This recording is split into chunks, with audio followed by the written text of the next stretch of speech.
Não, o pessoal... Bom dia, bom dia, bom dia. Está no ar mais um Café com Notícias. Essa edição é uma edição muito especial, né? A gente tem tentado combinar nesse programa diário as notícias com debates mais temáticos sobre as notícias, né? Tentando colocar um olho mais temático sobre cada um dos dias. Tem sido muito difícil, porque as notícias são muito repetitivas aqui no Brasil, né? Sempre é o abandono e o descaso do governo, a incapacidade de lidar com a crise sanitária, o aumento da violência contra a população negra, mas hoje eu consegui construir algo que eu estava alguns dias tentando e fiquei muito feliz. O debate de hoje vai contar com a Ana Parisi. A Ana mora em Nova York, é artista plástica. Tô tudo certo, Ana? Tudo certo. São 8 da manhã em Nova York, ela está acordando ainda antes que vocês, que reclamam do horário, né? Para os que vêm, o programa fica rodando e é engraçado, Henrique, muito mais gente assiste de tarde do que de manhã quando ele está ao vivo. Por quê? Porque a galera ou está trabalhando, espero eu, né? Ou está dormindo. Mas a Ana acordou ainda mais cedo que vocês para participar.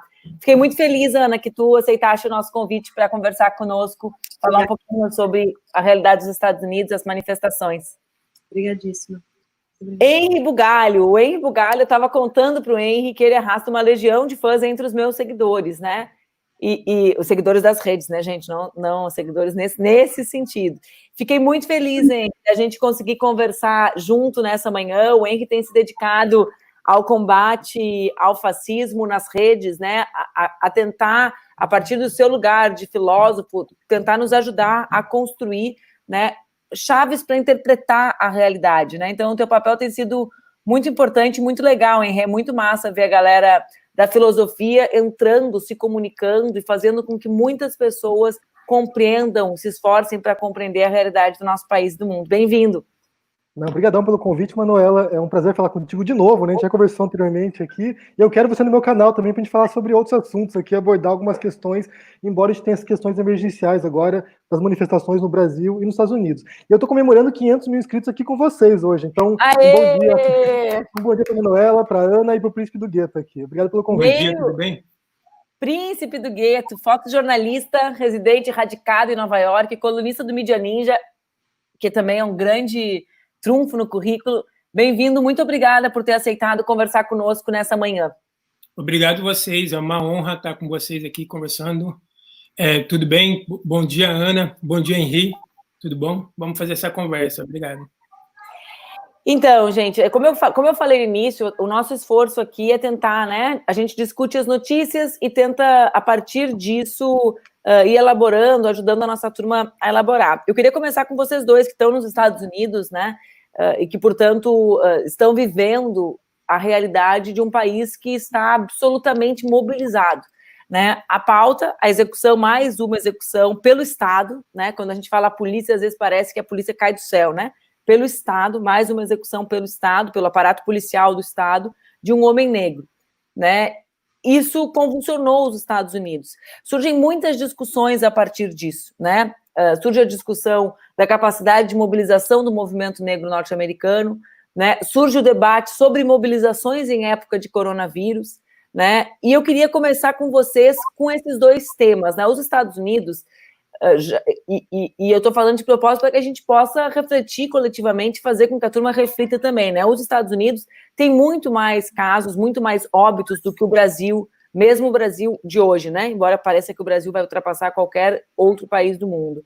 Como tem sido as mobilizações e como tem sido o debate sobre as mobilizações antirracistas em tempos de coronavírus? Quem quer começar dos dois? Ana, esse é o primeiro debate, Ana, que a gente está meio a meio. Em geral, é 75% mulheres e uma cota de 25% para os homens, né? Então, hoje a gente está com 50%. A gente tá no mundo que a gente deseja hoje, meio a meio. Sensacional. Bem, por favor. Quem começa? Príncipe, Ana. Vamos lá, então. Não, o Henri é o único que não está em Nova York, gente. Eu entendi que ele estava em Nova York, então... Não, já morei aí, mas agora não estou... Morou aí também, né? Eu entendi que ele estava aqui. Não, eu vou, então. Bem, primeiramente, muito obrigada pelo convite. Queria também estender um muito obrigado para o pessoal do Reconvexo, Maíra Cota, e também falar, bem, né, fazer uma saudação a toda a ancestralidade antes de começar o papo aqui. Bem, o que eu acho é o seguinte, e eu estava conversando justamente com uma amiga, essa questão de ir para a manifestação e ainda assim está no meio de uma das maiores pandemias contemporâneas, né, pelo menos que a gente vive enquanto sociedade, humanidade e tal. E é engraçado, porque chegou num limite, num tipping point, a questão racial, a questão da truculência da polícia, do Estado aqui, que não tem... As pessoas estão se sentindo sem opção. Tipo, não tem como eu não ir, sabe? Não tem como eu não me manifestar. Eu tenho que falar alguma coisa, eu tenho que fazer alguma coisa, tipo, basta. Então, eu estava, inclusive, eu tive uma outra entrevista recente com o pessoal aí do Brasil, inclusive, e me fizeram uma pergunta de qual é o zeitgeist do momento, né? E... Desculpa, licença, só traduzo as palavras em inglês por conta do alcance para outras pessoas. Desculpa. Bem, zeitgeist, qual é a sensação, qual é o inconsciente coletivo do momento que está conduzindo as coisas. E essa sensação desse time's up, desse agora vai, sabe? Agora vai ou racha, que começou, e eu não estou nem falando do movimento feminista das mulheres de Hollywood, eu estou falando mais dessa sensação coletiva de alguma coisa tem que ser feita, agora é a hora, se não for agora, não dá, entendeu? Então, essa é a minha sensação com relação ao que está acontecendo. As pessoas estão enfrentando a pandemia apesar de... enfrentando para protestar. A minha concepção em relação a isso é que chegou realmente num ponto que não tem volta. Principalmente, a gente está num momento extremamente importante, que é a questão da pandemia, porque a pandemia já vinha matando a população negra. A gente está nos Estados Unidos, a lei de direitos civis já foi aprovada há mais de 40, 44 anos, e não houve avanços. A população negra americana, ela vive a pátria da sociedade americana, parecido com a realidade brasileira. Então, para se pensar, por exemplo, o que está acontecendo hoje em relação à pandemia e em relação ao próprio movimento que está acontecendo hoje das pessoas irem para a rua, a gente precisa voltar atrás. A população negra americana não tem acesso a hospitais, a saúde, a um sistema de saúde. Eu tinha visto há pouco tempo atrás que há uma pesquisa que diz que vai ter um número absurdo de mais de 20, 30 milhões, tipo assim, muito além, de pessoas sem acesso à saúde. Você entendeu? E aqui é pago. Então, isso é extremamente importante pensar. O número de desempregos da população americana, que está aumentando agora também. Só para você ter uma ideia, que de cada $1 que um branco americano ganha, o negro americano ganha 15 centavos. Então, a sociedade americana nunca incluiu a população negra. A gente tem a visão, principalmente quando a gente olha do Brasil para o norte-americano, a gente tem a visão de um negro de sucesso, de uma classe média. Tem sim negros ricos, tem sim negros bilionários, mas essa não é a realidade de todos. Então as pessoas olham para Beyoncé, olham para vários artistas negros americanos e acham que existe uma classe média muito forte e uns ricos americanos negros. Existe, mas isso não é a realidade do americano em geral. O americano sofre com diabetes, sofre com obesidade, com má alimentação, falta de moradia, falta de estrutura básica, falta de acesso à saúde, falta de acesso a empréstimo bancário, por exemplo, para comprar uma casa. Você entendeu? Então, é essa a realidade. E a gente tem um racismo absurdo também na sociedade americana, como na sociedade brasileira. A brutalidade policial... eu tenho publicado vídeos extremamente absurdos. Tem coisas que eu não tenho nem como publicar na minha rede, porque é extremamente violento. Eu vi um vídeo essa semana de um policial que para uma mulher branca, e aí ele parou na estrada, essa mulher branca, era à noite, ele pediu o documento dela, aí ela pergunta, no meio da conversa, ela pergunta, você não vai atirar em mim, não, como eu vejo nos vídeos, né? Ele falou, não, você é branca. Ele falou assim, não, você é branca, a gente só atira em negros, a gente só mata negros. Ele ainda pergunta para ela, você já viu alguma vez um vídeo de um negro, de um branco sendo morto? Você entendeu? Então, essa é a realidade americana. Então, ir para as ruas, a escolha é a seguinte, ou você morre de pandemia, ou você morre pelo coronavírus, ou você morre pela polícia. Quando você vai ao mercado buscar quando você vai à farmácia buscar um remédio para sua família. Então, não tem escolha. Como a Ana disse, é o tudo ou nada. E as pessoas estão indo para o tudo e elas estão certas de fazer isso. Não, eu acho importante também falar uma coisa que é, por exemplo, o caso da Amy Cooper, né? Que é uma mulher branca que estava no Central Park com seu cachorro. O cachorro não estava com coleira numa área do Central Park, que é uma área que pede para que os animais estejam presos, né? E um homem negro vira para ela e pede, tem como você colocar o seu cachorro na coleira aqui, né? Porque está assustando os pássaros. Ele, inclusive, é um bird watcher, né? Aqui, as pessoas que gostam de observar pássaros. Tem um termo, eu não sei, desculpa. Mas, e ela usa toda uma narrativa, já virou uma narrativa, né? Já virou uma forma de falar com o negro. Tipo, ela usa o poder dela, branco, para falar, olha, eu vou chamar a polícia. Eu vou, porque você é African American, você é negro-americano, então eu vou chamar a polícia porque você está atrapalhando o meu conforto. Então, aqui tem uma lógica já do branco saber muito bem qual é o poder dele contra o negro, contra o preto, e quais são os mecanismos que ele pode usar nesse ataque ou nesse confrontamento, sabe? Eu acho que é importante pautar isso também. Henry, no Brasil, as manifestações, elas, digamos assim, foram anteriores, né, às manifestações norte-americanas. A gente teve aqui em Porto Alegre, acho que há um mês, uma artista já que foi a manifestação em defesa da ditadura, se manifestou. A partir disso, algumas manifestações, se manifestou contrária, né, no caso, essa artista. E algumas manifestações, no final de semana, foram organizadas pelas torcidas organizadas com outros setores da sociedade civil, né? No Rio de Janeiro, entrou fortemente o componente racial. Né, nós tivemos ali no Rio de Janeiro 5 óbitos, seu nome aqui, 5 jovens executados, 4 em ação de solidariedade e 1 dentro de casa, ou seja, todos tentando lidar com o tema da pandemia, né, tentando cumprir, digamos, de alguma forma, a ausência do Estado, seja doando alimentos ou o menino João Pedro cumprindo a orientação de ficar em casa. Nas outras capitais, o principal tema ainda não é, né, embora também já comece a entrar mais marcadamente a luta antirracista, mas é a luta antifascista.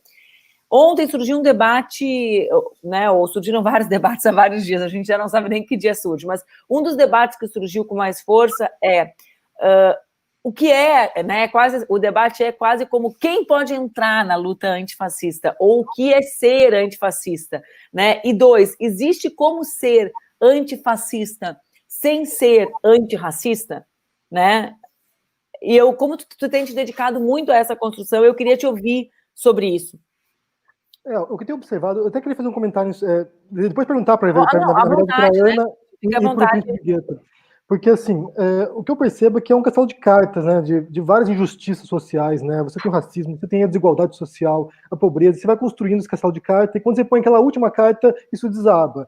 Então, a gente viu, por exemplo, nos Estados Unidos, a partir do assassinato do George Floyd, no Brasil, é uma massa de pessoas que estão completamente, sabe, sem saber como reagir diante do bolsonarismo, porque eles vão lá, eles fazem passeatas, eles fazem manifestações, o Bolsonaro sai, cumprimenta a população, e quem é contra o Bolsonaro, respeitando as normativas, né, respeitando as orientações da OMS, sabe, ficando em casa para se proteger, para proteger os outros, na verdade, né, porque, na verdade, a grande intenção por trás do isolamento social é você proteger os outros, você proteger o seu avô, seu tio, seu pai, proteger o seu vizinho.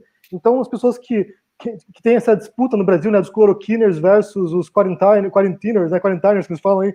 Quer dizer, ficou tão absurdo o negócio que você ficar em casa para se proteger da pandemia virou coisa de esquerdista no Brasil. Assim, é muito. Acho que nos Estados Unidos também tem um pouco disso também, né? Você vê também essa disputa entre supremacistas brancos lá indo com rifles para provocar, para intimidar a governadora do. Eu estou querendo até aprender umas carteirinhas de novo comunista, porque está entrando muita gente no clube, eu estou entendendo, porque eu quero ser a que distribui as carteiras, hein?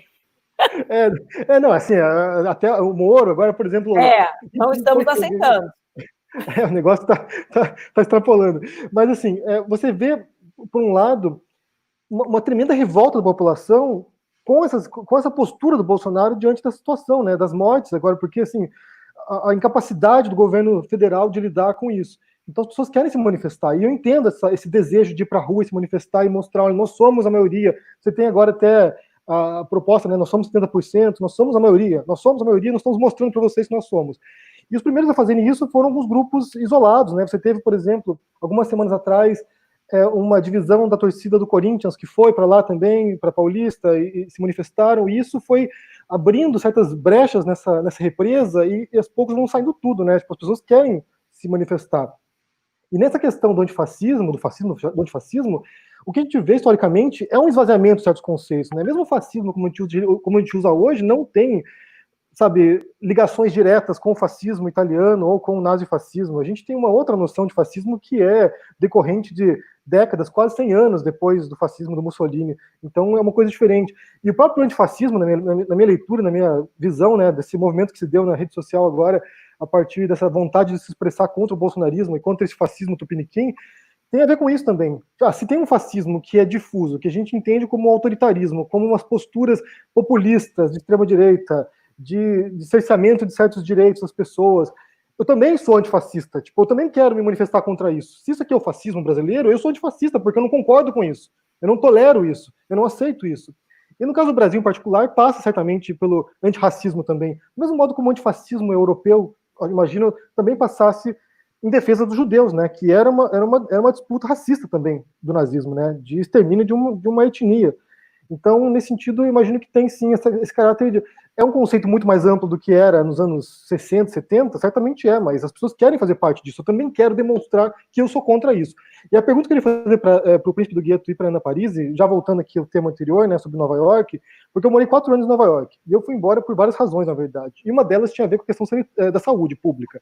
Eu não queria envelhecer nos Estados Unidos, eu não queria me tornar idoso aí, ter um câncer, necessitar de sistema público, né. E o que eu percebi aí, e a tensão racial, para mim, foi muito evidente, né? Eu vim de uma cidade, Curitiba, que sabe, a questão racial nunca foi debatida, nunca debati raça na escola, etnia, nunca debatemos isso em casa. Até umas décadas atrás, Curitiba se orgulhava de não ter negro, sabe? Então você vê o grau de racismo na cidade. Então, quando eu fui para Nova York, se tornou muito claro, porque é um tema que está presente o tempo todo, né? É impossível você morar em Nova York, onde você tem, sabe, uma pluralidade de pessoas de diferentes nacionalidades e não debater a questão étnica ou nacional. E como imigrante lá, eu sentia que tinha uma certa hierarquia social em Nova York e nos Estados Unidos. Você tinha lá os brancos no topo, né, americanos brancos, depois você tinha os negros americanos, os afro-americanos, depois os imigrantes latinos e, por fim, os imigrantes latinos negros. Eu queria saber se a Ana e o Príncipe do Gueto percebem como se eles se sentem, por exemplo, integrados na luta dos negros norte-americanos ou se há uma distinção entre eles, latino-americanos, e os locais. Pode começar, Ana. A Ana está pensando. Não, a primeira coisa que me veio à cabeça quando você hierarquizou colocou esses pontos de hierarquia, é que aqui tem tudo, todo mundo cabe numa caixinha, né? Então você tem white, African American, Cuban American, né? Tipo, tem umas distinções muito claras de aonde você deve caber. E aí me veio à cabeça o termo Latinx, sabe? Mas também eu acho engraçado porque eu, por exemplo, tá? Eu sou mulher, eu sou negra, eu sou brasileira, eu não me vejo como latino-americana no sentido, né? Eu acho que o Brasil meio que não se encaixa nisso, porque eu não falo espanhol, quer dizer, eu falo, mas assim, entende? Não é uma... Então, a sua pergunta me bate de uma forma muito engraçada. Porque, assim, apesar do meu privilégio de estar aqui ter vindo de uma situação no Brasil diferente da que eu tenho aqui, eu sinto muito na pele essa... não diria uma exclusão, mas uma exclusão, um top-down, assim, as pessoas olham, assim, a gente te aceita, mas você não é daqui. Então, independente de eu me associar ou de eu falar sobre assuntos raciais aqui, eu não sou daqui. Então, isso é muito marcado, sabe? Então, sim, é uma coisa que é sentida. E... não sei, gente, eu acho isso tudo tão louco. Desculpa, mas é porque é o que me vem. Estou até tentando aqui, né, agarrar as coisas, mas é que tá tudo tão doido. E você não tem direito de falar sobre isso. Já tive momentos aqui em exposições de pessoas negras, inclusive, americanas e também não americanas, virarem para mim: você não tem direito de falar sobre isso. Então, eu concordo, Henri, aqui tem um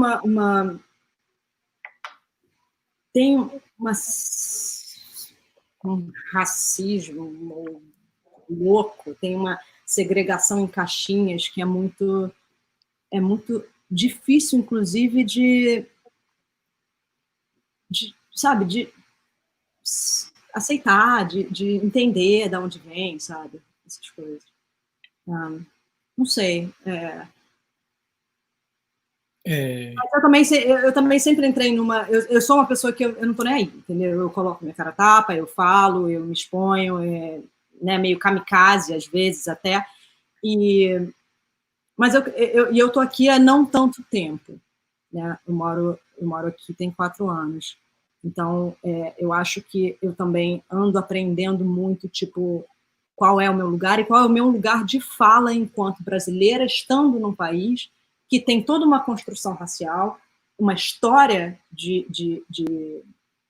raça, que, apesar de ter muitas similaridades com a do Brasil, é muito distinta. Então, para mim, a palavra que vem é complicado, é difícil falar. Você tem o seu lugar, você tem que... Tipo, fica ali que é mais fácil, porque se você estiver em vários, a gente se confunde. Do Gueto. Além de eu ficar curiosa para a tua resposta, eu estou curiosíssima com essa tela atrás de ti. Isso aqui é uma pintura da Amy Sherman. É linda. Gostei. Linda. Obrigada. Obrigada por satisfazer minha curiosidade. Não, imagina, de uma pintora americana de Washington, ela é negra, e ela pintou também o quadro da Michelle Obama também, que está no Museu Histórico aqui em Washington. Okay. E ela tem uma pintura bem legal. Eu gostaria de pincelar várias coisas aí de que vocês falaram. Eu gostaria um pouco, antes, Henri, de voltar um pouco na fala da Manu sobre a questão do fascismo e antirracismo, que eu acho que é fundamental a gente discutir isso, até para que a população consiga entender. E no meu canal, principalmente, no meu IG, eu tenho muito negros, você entendeu? Pessoas vindo da periferia, população pobre. Então, tipo assim, é extremamente importante dizer o que é o fascismo, você entendeu? Eu ainda me preocupo muito com esse termo, porque para o morador da favela, da periferia, para o pobre, para o negro, para o trabalhador simples, entender essa palavra não significa nada para a realidade dele do que ele vive no dia a dia. Então, eu tenho eu sempre me questiono qual a linguagem que a esquerda ou qual a linguagem que os movimentos vão usar para falar com a periferia. Você entendeu? Isso é extremamente fundamental se pensar, extremamente fundamental, que você vê uma bandeirinha antifascismo, mas o que isso significa? De fato, que isso vai mudar minha vida? Ou como eu vou engajar, por exemplo, a população periférica dentro das pautas, você entendeu? Antifascistas, você entendeu? Para mim, ser antifascista é ser antirracista. Antirracista, para mim, já engloba tudo, particularmente, no meu ponto de vista. Você entendeu? Se você tem uma luta antirracial, você tem uma luta antifascista. Porque a gente, no Brasil, a gente vive... A gente também é a pátria da sociedade, a gente não vive uma democracia. Você entendeu? E agora a gente tem sérios problemas com a questão do governo atual. Então, é necessário que as pessoas que estão encampando a campanha antifascismo, que elas venham explicar o que significa isso. Você entendeu? E que venha falar também da luta antirracial, que eu acho extremamente importante. Eu acho que é extremamente importante e que, para mim, a campanha hoje, particularmente, seria Vida Negras Importa. Quando você fala Vida Negras Importa, você está discutindo sobre saúde, sobre alimentação, sobre acesso à economia, sobre acesso a bens e serviços, sobre acesso à questão de trabalho, de você poder englobar. Eu não estou querendo desfazer o movimento nem nada disso, é só para a gente poder amadurecer, até como sociedade também, e pensar qual a linguagem que a gente está usando. É extremamente fundamental. Porque eu acho que a gente tem um problema hoje no Brasil que grande parte da esquerda não se comunica mais com a periferia, de fato. Você entendeu? A gente tem alguns líderes, algumas pessoas que mediam, mas, de fato, conversar com a base mesmo, com quem está sofrendo na ponta, é extremamente fundamental. Eu gosto muito da ação, por exemplo, do René, do Raul, dessas pessoas que estão na base, o Raul do Complexo do Alemão, essas pessoas que estão na base e conseguem fazer esse diálogo com a realidade das pessoas. Então, isso é extremamente fundamental. Uma outra questão sobre a questão dessa hierarquia racial nos Estados Unidos, do seu lugar de fala, como a Ana tinha falado. Aqui nos Estados Unidos realmente é bem definido. É o branco primeiro, depois vem o negro, depois tem o brown, você entendeu? Que tem essa classificação do brown, que é aquela pessoa que é considerada um negro mais claro, você entendeu? Depois tem o latino, você entendeu? O latino branco, e depois tem o latino negro. Você entendeu? Então, tipo assim, é extremamente segmentado a sociedade americana. E dentro da luta racial, dentro dos movimentos negros, o movimento negro americano, é muito difícil entrar. Eu tenho uma amiga que está em Minnesota, ela mora em Minnesota, ela está cobrindo as manifestações, está participando das manifestações, ela entra num embate direto para ela falar que ela é negra, você entendeu? Porque, primeiro, nós somos latino, você entendeu? A gente é latino, então latino já é uma subcategoria, negro, uma outra subcategoria, a gente não é nem branco, nem negro americano, então a gente está nessa subcategoria e a gente tenta sobreviver dentro dessa loucura que é a sociedade americana, né? Porque a gente não consegue se incluir de fato, né? A gente tem claro que a qualidade de vida é muito melhor do que no Brasil, mas a gente não consegue incluir na luta também antirracial, assim. Então a gente vive esse fenômeno. E tem uma outra coisa muito interessante que eu gostaria de mencionar aqui também, que é o papel do branco brasileiro quando vem para os Estados Unidos. O branco brasileiro sempre teve acesso de vir para os Estados Unidos, sempre teve condições. Quando ele vem para os Estados Unidos, ele não é um branco americano, ele não é negro americano, você entendeu? Ele também não é brown, ele não é brown, ele se descobre latino, um latino branco, só que ele vem de uma classe média alta, você entendeu? Só que ele vem de uma classe média alta. E como que ele vai fazer para ele se validar dentro do sistema? Dentro da universidade americana? Ele assume o discurso racial. Então, a gente tem um branco, classe média alta, discutindo sobre racismo, discutindo sobre favela, discutindo sobre violência policial, coisa que ele nunca fez no Brasil, que ele nunca pisou numa favela, que ele nunca teve essa experiência. E ele vai para dentro da universidade nos representar, falar sobre a gente. Você entendeu? Então, a gente tem esse problema. Então, o branco brasileiro dentro da sociedade americana é esse espacinho assim que ele consegue encontrar. E daí você tem um branco brasileiro que nunca lutou pela democracia, ele protesta aqui em Nova York. Você tem um branco brasileiro que nunca fez nada no Brasil, você entendeu? Que não acrescenta nada, nunca fez nada para a sociedade. Eu falo assim, de fato, aqui ele se torna um ativista, porque é onde ele consegue se encaixar. Então, isso é bem interessante também falar. Mas, Príncipe, tem uma questão aí que é a seguinte, no Brasil, não tem como você falar de raça sem você falar de classe, né?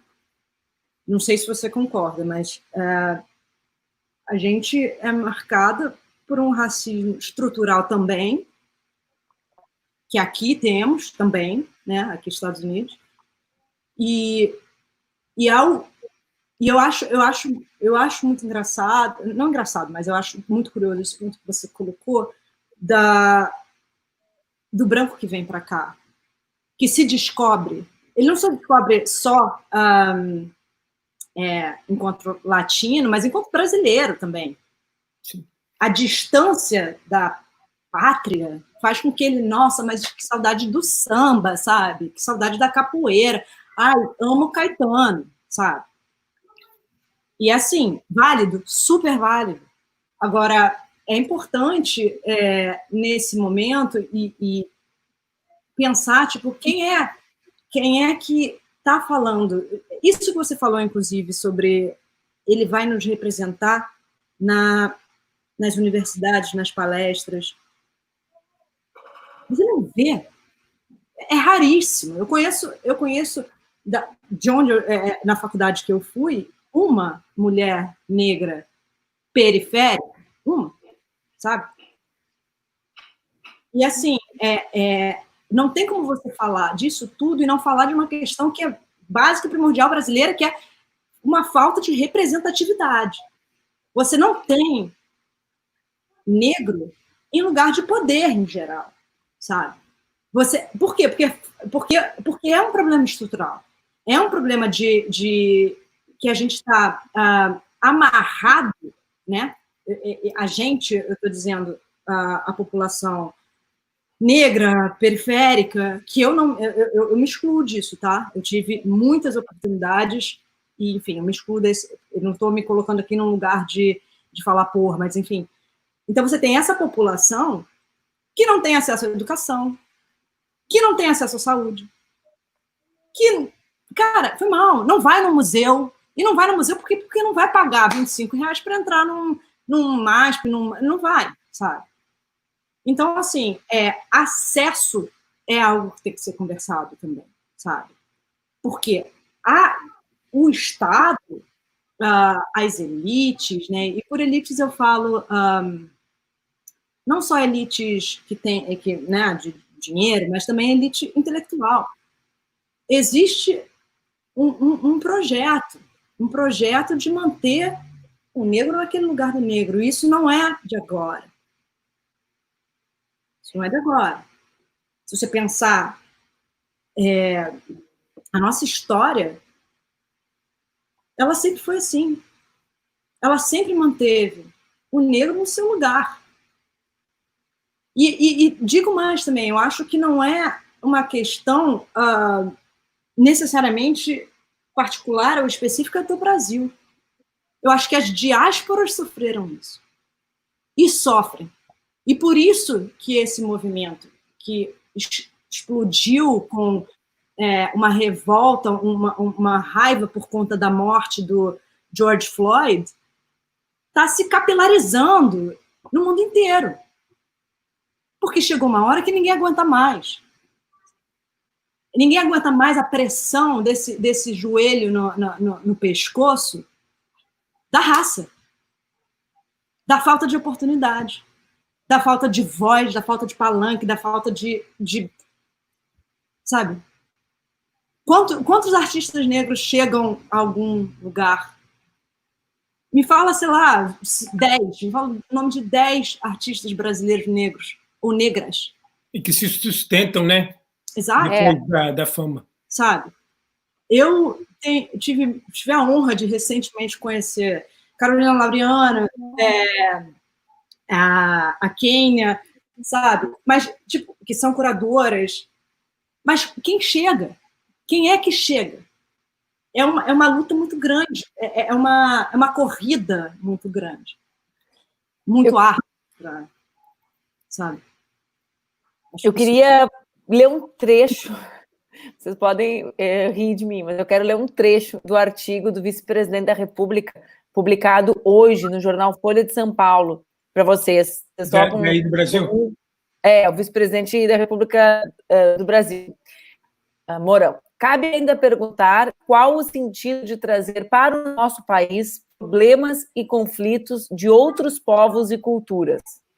A formação de nossa sociedade, embora eivada de problemas contra os quais lutamos até hoje, marcadamente a desigualdade social e regional, não nos legou o ódio racial nem o gosto pela autocracia. Todo grande país tem os seus problemas, proporcionais a seu tamanho, população, diversidade e complexidade. O Brasil os tem, não precisa importá-los. É forçar demais a mão associar mais um episódio de violência e racismo nos Estados Unidos à realidade brasileira. Bom, o artigo do Mourão encontra eco até em setores da esquerda, né? A ideia de que falar sobre raça nos coloca contra o grande debate da desigualdade social brasileira, desconhecendo, né, que a desigualdade social é estruturada a partir da questão racial. Só um pouquinho, meu amor, pode? Fofinha. É inteligentinha, que ela vem pedir as coisas que não pode no meio da live, entendeu? Toda ideia acontece a mesma coisa. Vamos lá, comidas que não pode, aí eu tenho que dizer que pode, é o tablet. E eu, na semana passada, e eu queria jogar, assim, para essa segunda metade da live, isso para vocês, na semana passada, quando eu estava discutindo com o professor Silvio Almeida, todas as quintas eu faço um clube da leitura, e quinta passada foi o livro Racismo Estrutural dele. Existe muito no Brasil, né, o Nelson Rodrigues chamaria do complexo de vira-lata, mas existe muito uma ideia de que o movimento negro no Brasil não reage e que o movimento negro norte-americano reage. Ou então, mais grave, que existe, digamos, que não existe movimento negro no Brasil, né? Algumas pessoas dizem assim, olha, nos Estados Unidos, eu tô pegando o que eu escuto muito, né? Não é o que eu penso, para deixar bem claro. As pessoas começam assim, não, isso não existe aqui não reagem, lá é que reagem. E o Silvio falou uma coisa muito importante, eu até talvez edite para colocar nas minhas redes, ele dizia, é preciso compreender a dimensão do racismo no Brasil, e para mim expressa nesse texto do Mourão, por isso que eu estou juntando uma coisa com a outra. É preciso compreender que também faz parte, o Estado brasileiro é tão mais cruel que o norte-americano, que até essa ideia é uma ideia colocada, né? A ideia de que isso não existe, de que essa reação não existe, né? De que esse movimento não existe. Então, eu queria ouvir vocês um pouco sobre isso, né? Porque aqui, quando a gente pensa sobre desigualdade, a Ana falou isso, né? Quando a gente pensa em desigualdade econômica no Brasil, é impossível dissociar da questão de raça e de gênero, né? É impossível. A gente, os óbitos, né? Os óbitos nos Estados Unidos, eles têm relação com a questão racial, e no Brasil tem relação com a questão do CEP, como a gente fala, que é o lugar onde as pessoas moram, e onde as pessoas moram, a gente vai encontrar o quê? A questão racial. Né? A gente não é assim, tá aqui nesse bairro, mora todo mundo igual, aqui tem democracia racial. Não, a gente vai ver os lugares de DH mais baixos, onde moram majoritariamente as pessoas, os negros e as negras do nosso país, né? Então, aqui se combina muito. Eu queria fazer uma segunda rodada sobre isso, né? Sobre o Brasil, sobre esse paralelo que traçam entre os movimentos sociais de resistência brasileiros e norte-americanos. Henrique, tu está muito quieto, as pessoas estão reclamando que tu está muito quieto, hein? A gente está no nosso lugar de escuta, né?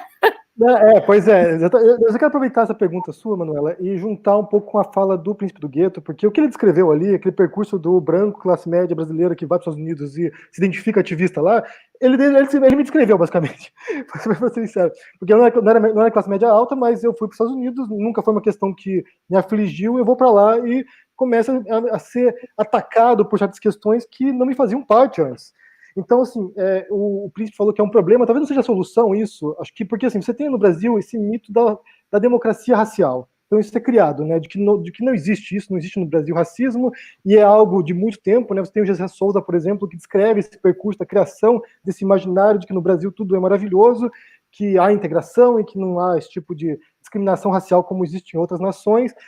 Mas será que não parte também, como você falou da educação, da comunicação com a periferia, também será que não é necessário uma comunicação com o branco? Se o branco é parte do problema, ele também não pode ser também convertido para parte da solução do negócio, de também fazer essa luta antirracista, na verdade, né? Que não é um problema de um segmento social, não é um problema de uma categoria, mas é um problema de todos nós. Então, eu queria juntar com a pergunta da Manuela e também saber o que vocês pensam sobre isso, se não é importante também trazer as pessoas, outras frentes diferentes, para também somar nesse processo.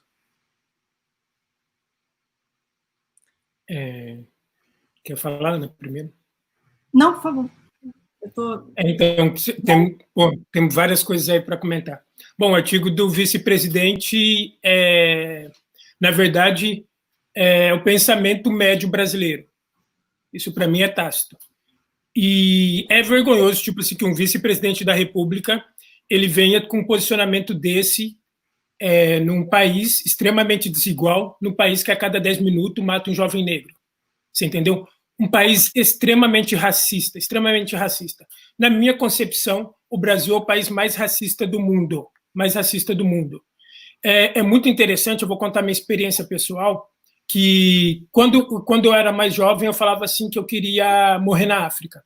Falei assim, meu sonho é um dia poder morrer na África, estar no meio de um monte de gente iguais e eu desaparecer no meio da multidão. Esse era o meu sonho. Eu falava assim, um dia, se Deus me abençoar, eu quero poder voltar para a África, eu quero morrer na África. Por que na África? Porque na África eu estaria no meio dos meus iguais. E alguns anos atrás eu tive a chance de vir pela primeira vez nos Estados Unidos, eu vim para Washington, na Organização dos Estados Americanos.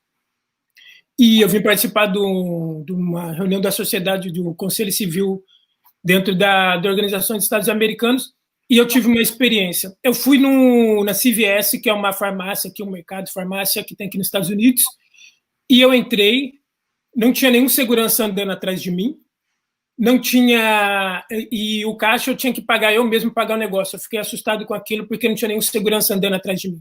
Foi minha primeira experiência. Eu andando pelas ruas de Washington, as pessoas me cumprimentavam. E, tipo assim, e não se afastavam de mim, não mudava de calçada quando me viam. E essa foi a primeira vez na minha vida que eu consegui respirar. Essa foi a primeira vez na minha vida que eu consegui respirar.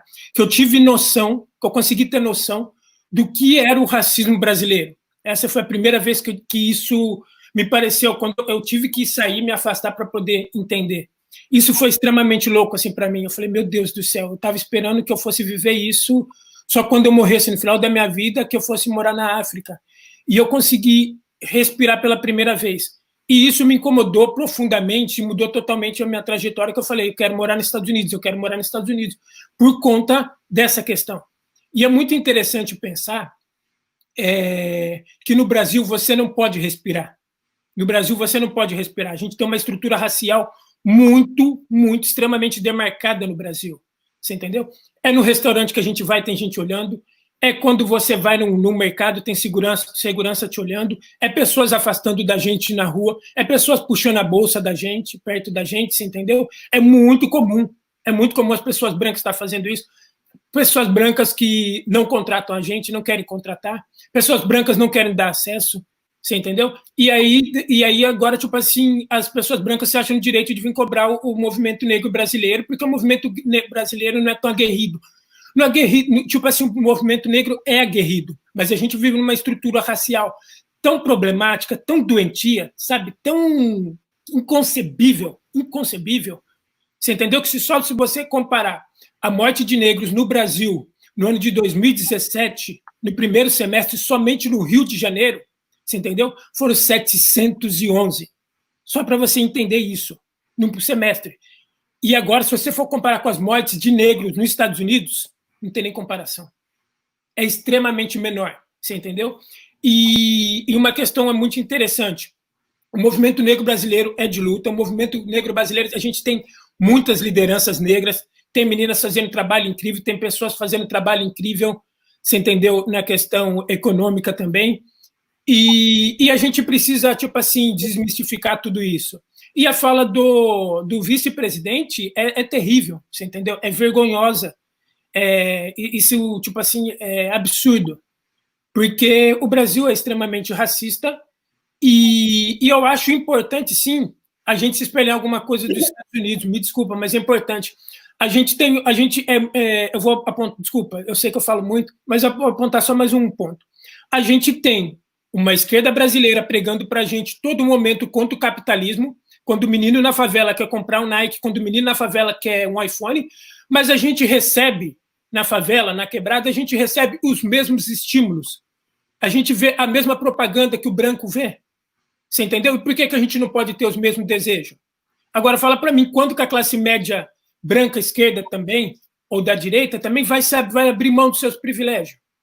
Você entendeu? Quando que os partidos de esquerda vão abrir mão da possibilidade dos negros subir para outros setores? Você entendeu? Subir para setor de articulação política, para questões financeiras, para outros setores. Todas as entrevistas que a gente vai dar, você entendeu, com negro vai dar, é só sobre racial.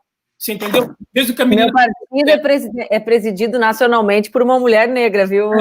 Não, eu sei, só estou fazendo ilações assim para a gente poder pensar. É só uma provocação para a gente poder pensar. Para até a própria esquerda brasileira poder pensar também, que é extremamente fundamental.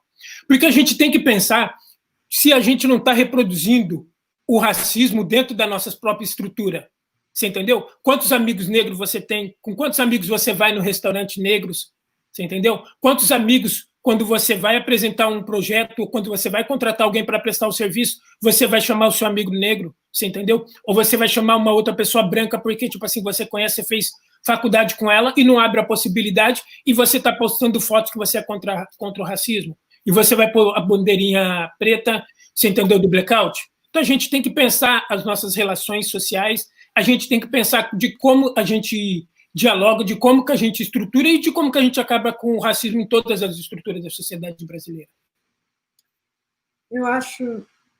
Cara, obrigado por essa fala aí. Eu acho... O discurso do Mourão pode ser tudo, mas é de se esperar. É de se esperar que ele falasse isso. É de se esperar que... Não porque ele está num governo bolsonarista, que também é outra questão, né? Mas porque é assim que todo mundo foi criado. Você vai para a escola, você aprende o quê? Você lê quem? Sabe? É um Gilberto Freire, que no próprio livro está lá escrito negra é para comer, é para poder... Enfim, sabe? A gente tem uma educação que foi colonizada também. Então, você, negro, branco, você aprende desde pequeno esse lugar, entendeu? E é muito difícil sair dessa estrutura que está cimentada, sabe?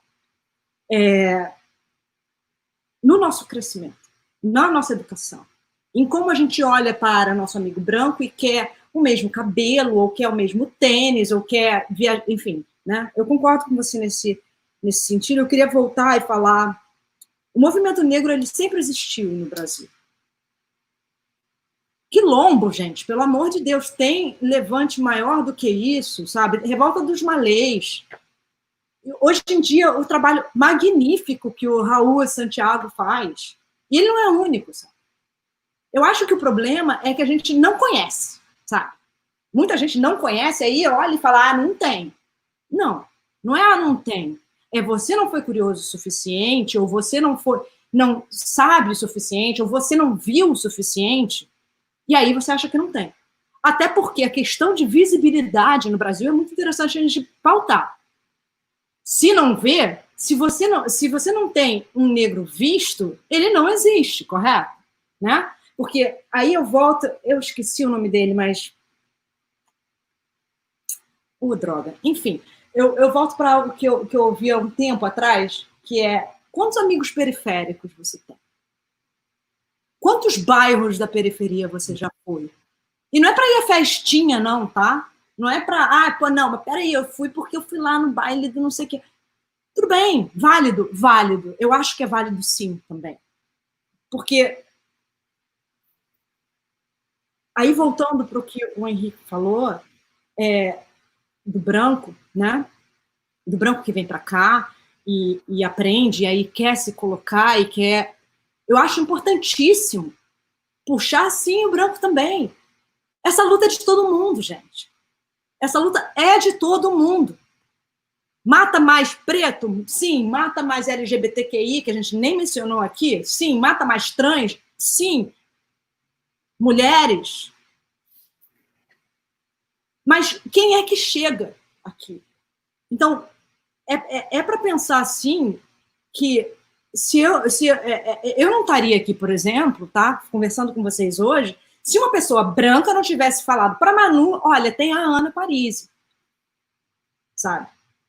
Então, a questão do branco, e eu acho que o que o branco que vem para cá precisa entender, o que a branquitude precisa entender, é que você não fala por, você fala com. Então, é importantíssimo falar com. É importantíssimo que o branco saiba qual é o seu privilégio.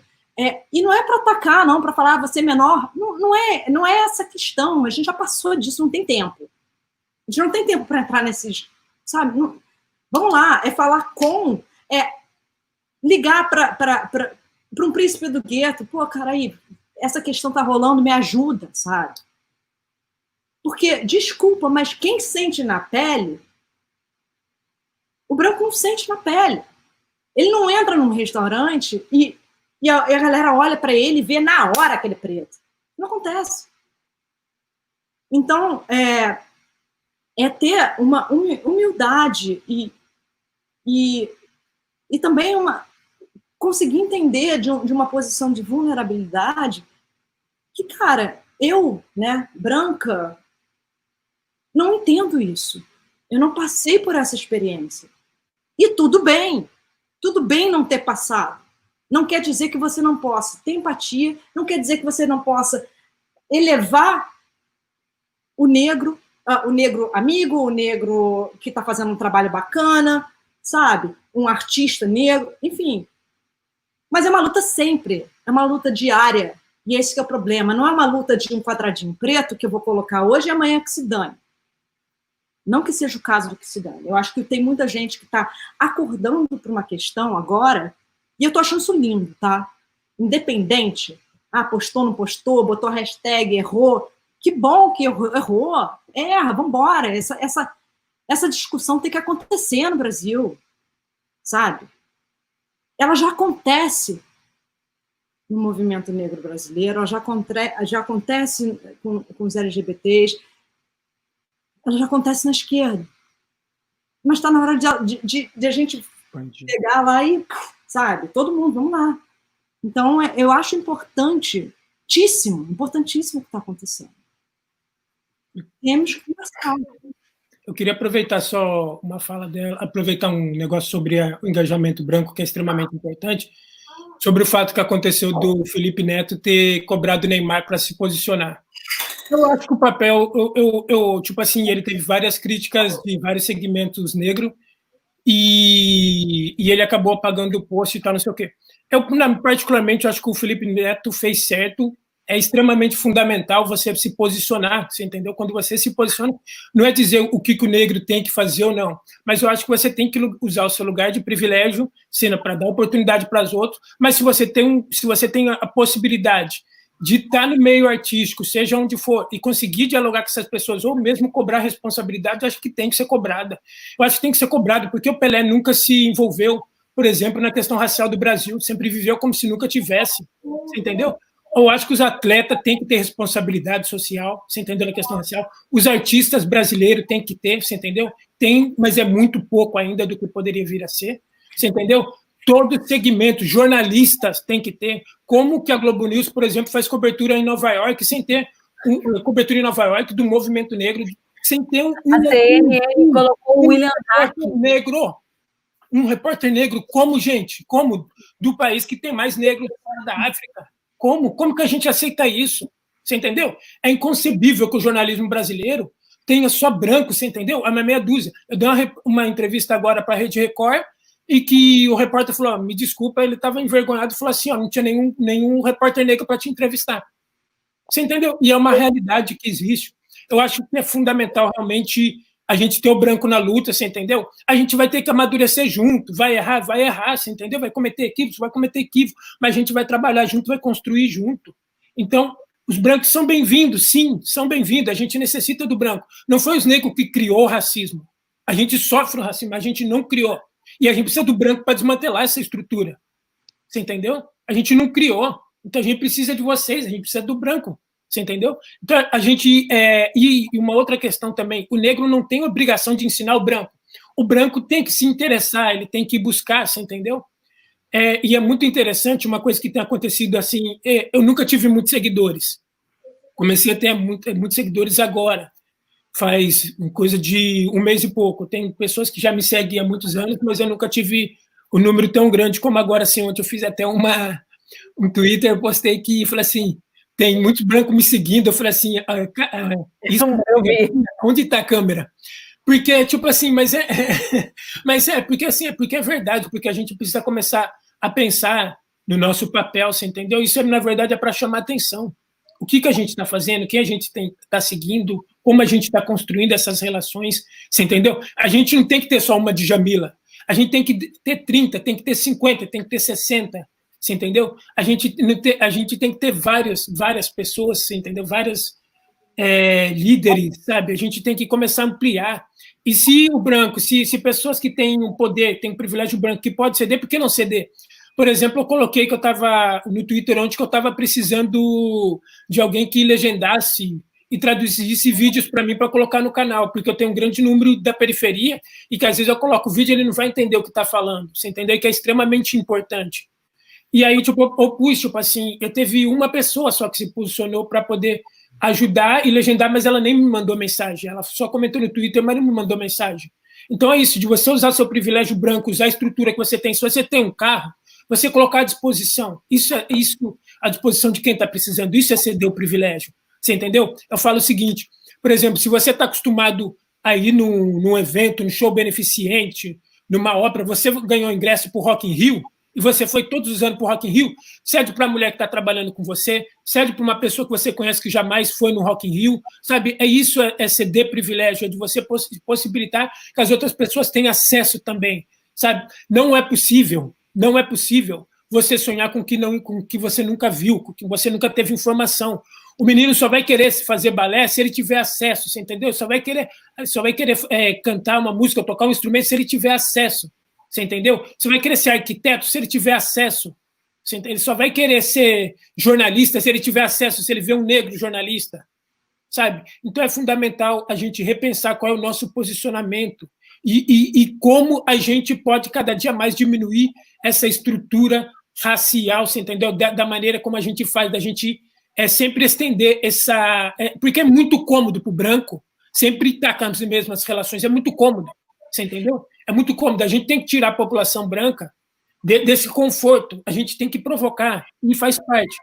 Só que eu acho que é fundamental a gente ter a ajuda dos brancos, é fundamental. Eu não consigo enxergar uma sociedade no mundo ideal sem o branco, sem o outro. Eu não consigo enxergar, eu não consigo construir sem o outro. E eu preciso do negro, eu preciso do branco, eu preciso do indígena, eu preciso do GLBT, eu preciso de todos os segmentos juntos.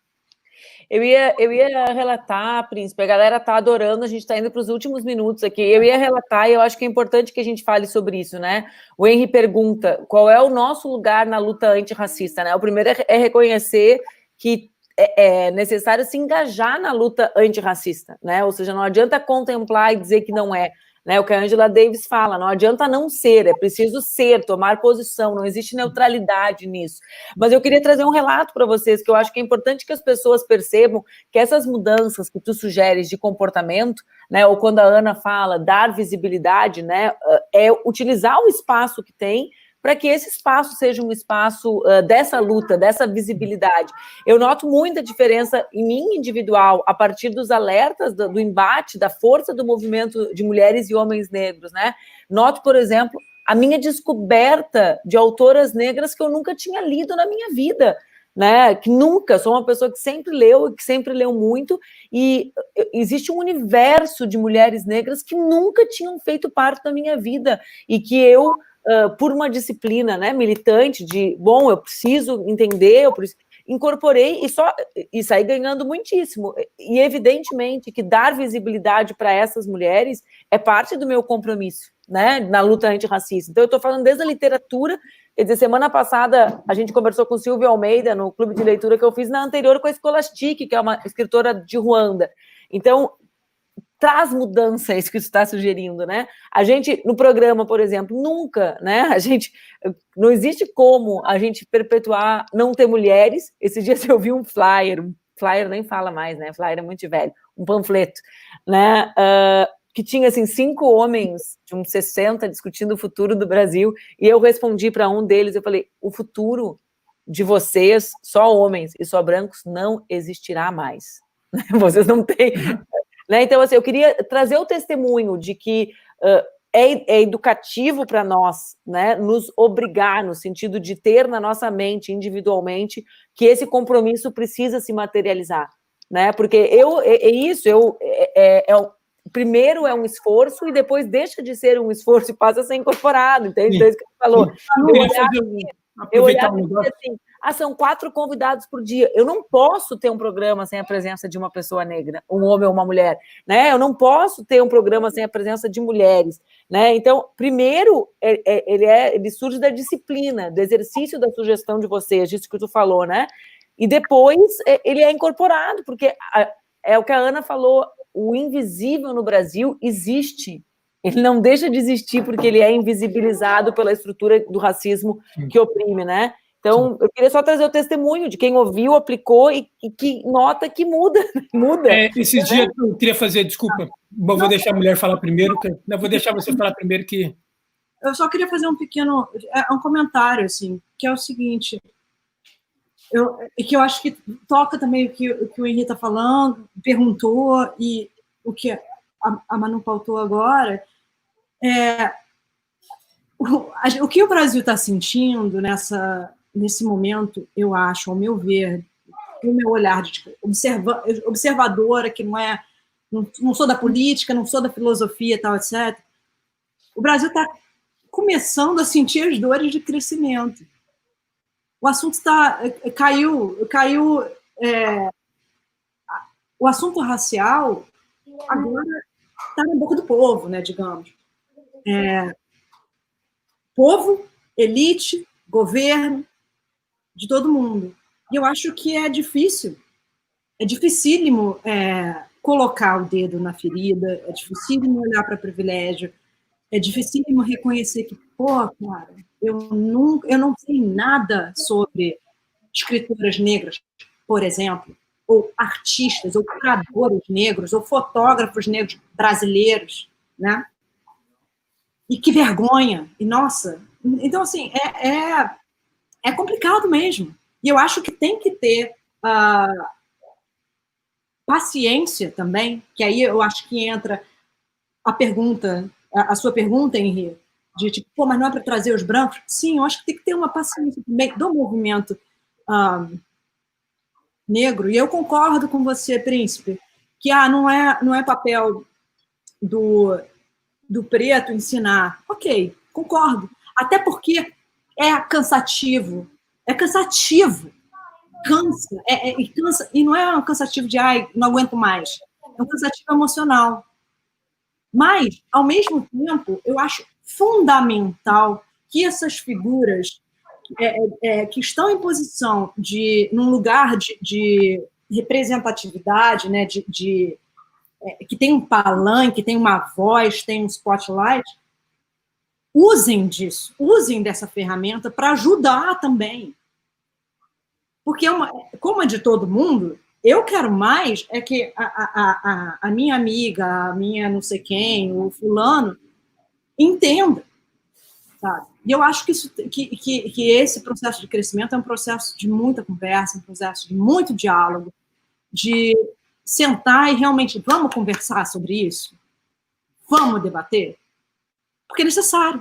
Já passou da hora. Sabe? Então, enfim, eu só queria colocar isso. Eu queria aproveitar o ensejo, tipo assim, eu estava mencionando que passei a ter inúmeras pessoas agora me seguindo agora, né? Estou com mais de 20 mil pessoas me seguindo agora. É um fenômeno para mim, na verdade. Mas é interessante porque as pessoas passaram a ficar me enviando, tipo assim, os brancos vão lá, eles acham alguma notícia racial e ficam me mandando. Não, você não precisa me mandar, você pode compartilhar na sua própria página. Você entendeu? Porque é isso a luta antirracista. Não adianta você ter uma figura negra e você mandar para ela. Mas você é antirracista quando você... Não é só quando você reconhece, mas quando você também compartilha, quando você também se importa. Se importar não significa eu sinto muito, me dói ver a questão racial, mas quando você faz algo, quando você vai para a atitude, quando você pratica algo.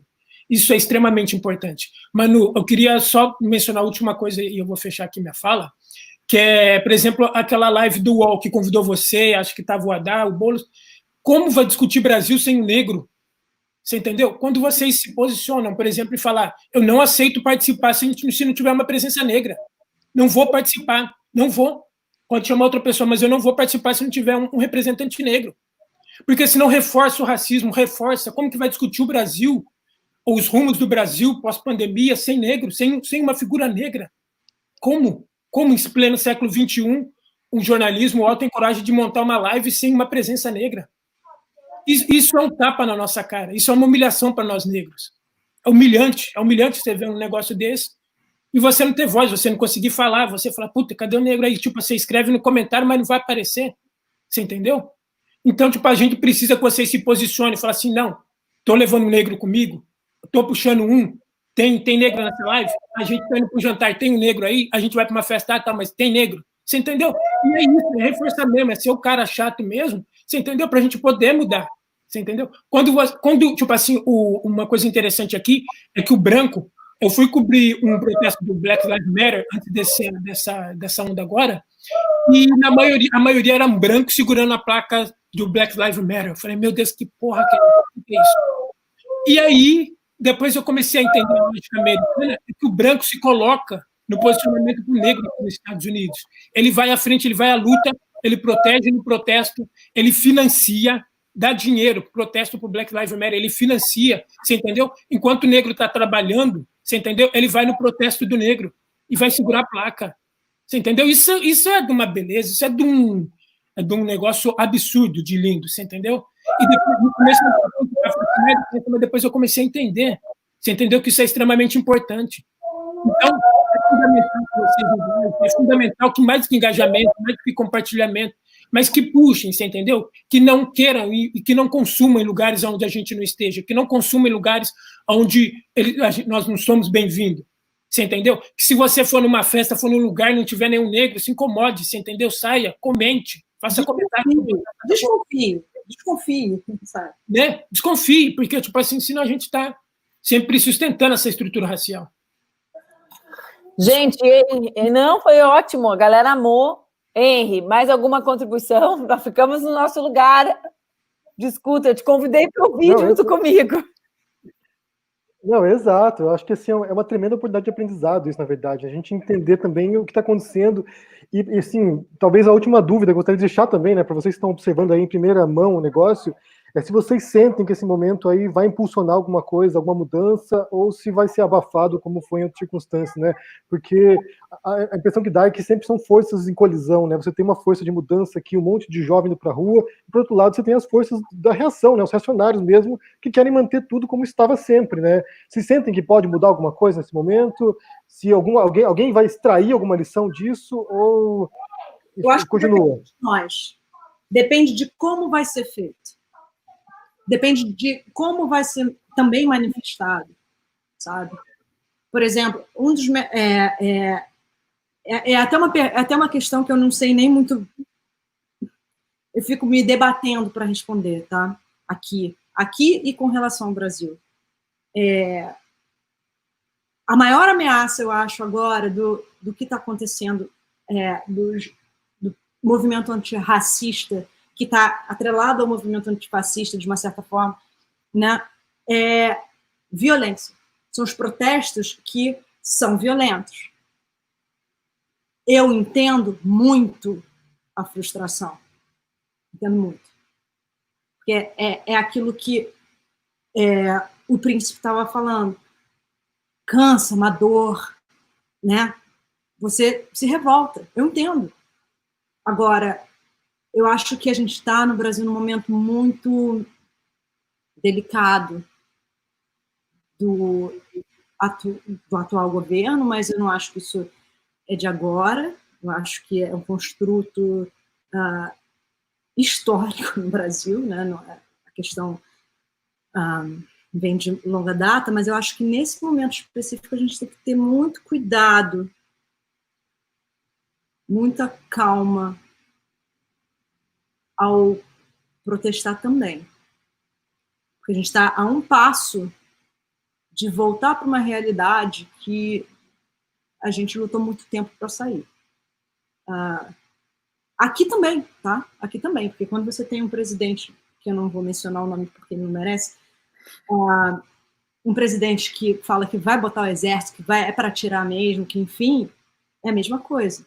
Então, eu acho que temos que ponderar muito bem o nosso movimento, os nossos protestos, as nossas falas, o que a gente posta, sabe? O que a gente incentiva.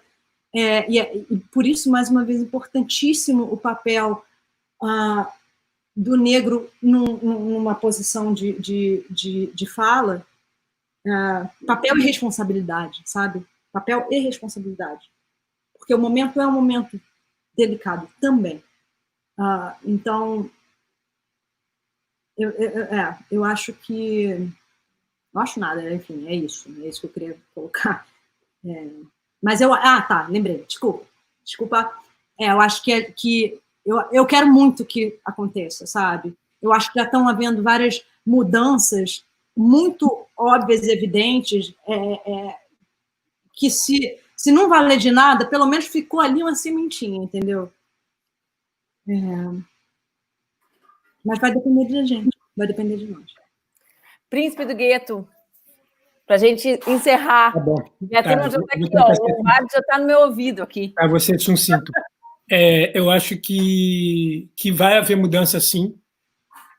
A sociedade americana cansou, você entendeu? O mundo cansou, a gente tem protesto em Paris, tem protesto agora no mundo inteiro, então acho que a gente está num momento extremamente importante. A gente também está vivendo a questão da pandemia. Então, são dois movimentos muito fortes contra as estruturas. Isso é fundamental.